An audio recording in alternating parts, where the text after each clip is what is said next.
So it's fitting for us to end this night by welcoming the 12th president of the Lutheran Theological Seminary at Philadelphia, the Reverend Dr. David Lose.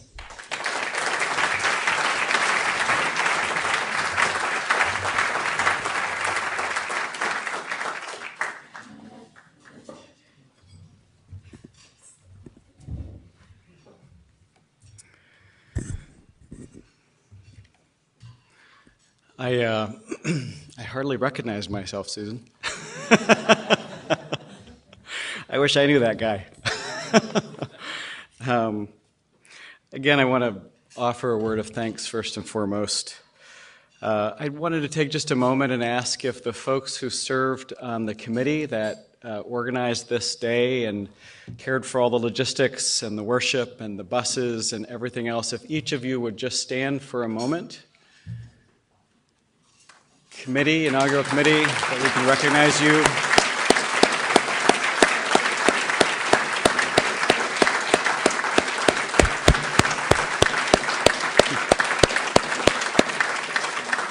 The committee's all pointing to Carrie Schwab, who did the lion's share of the work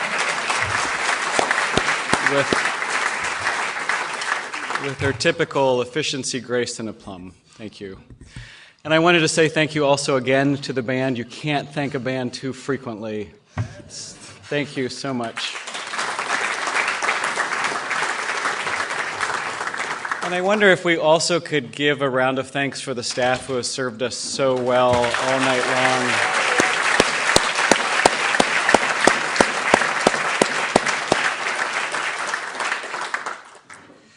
So one more group I'm going to ask to stand to say a word of thanks. And that is the folks who were my teachers while I was here. Some continue to teach on the faculty, and some have retired. But if you all would stand for a moment now, and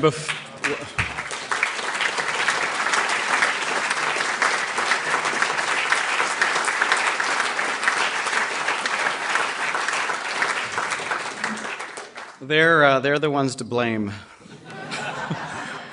No, I wanted to take that moment particularly because the years I was here at Philly, I had a great college experience. I had a great experience in graduate school at Princeton, but the years I was here were really the most transformative in terms of my faith, in terms of intellect.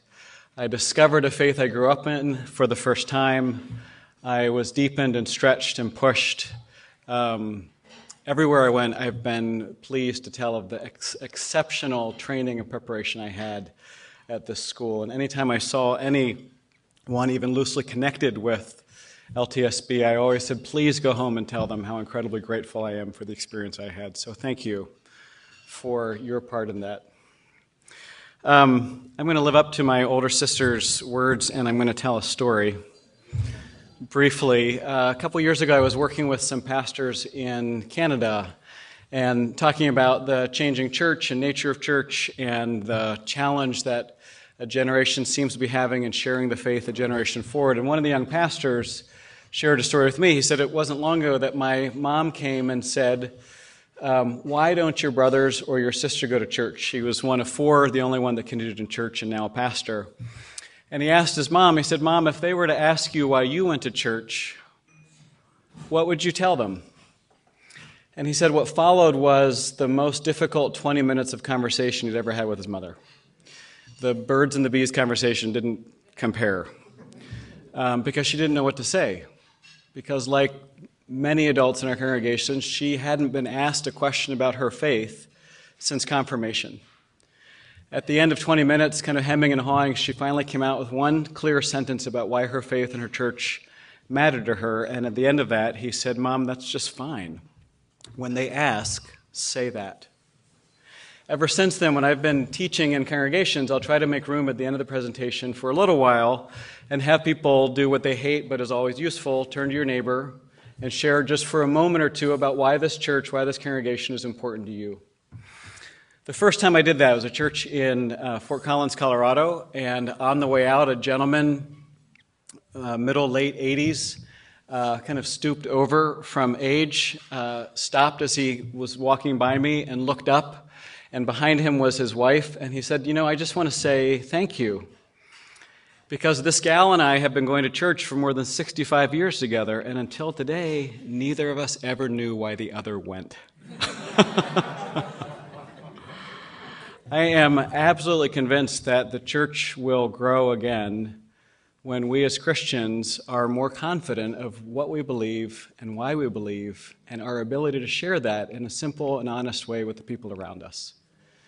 And that will take a significant transformation in the way we think about what a congregation is. The congregation cannot be a destination where you come to have the faith performed on your behalf to your delight in front of you. The congregation needs to be a place where you hear the word and are equipped and strengthened in your faith in the word, and also trained and equipped to share that word in your daily life.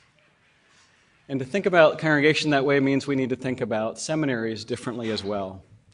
And all of that I'm describing is a tremendous amount of work.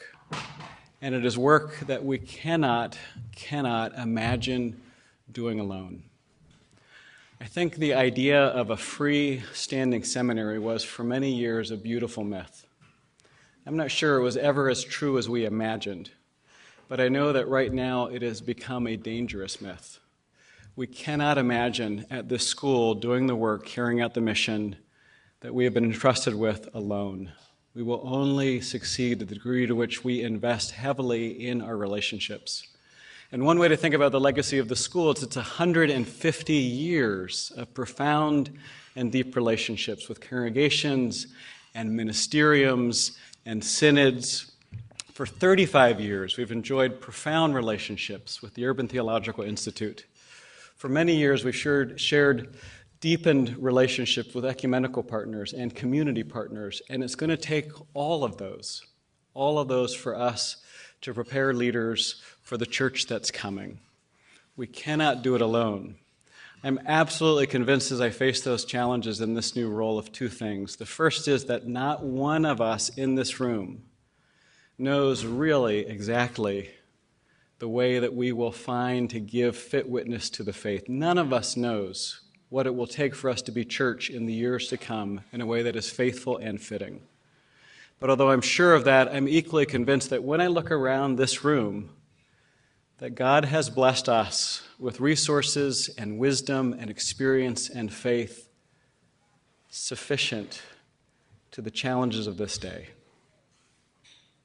None of us alone knows what's coming, but together we are the church, God's church, blessed to give witness wherever we may be planted. And for that, I am so grateful and feel so richly blessed. Thank you, but far more, thank God for you. Amen.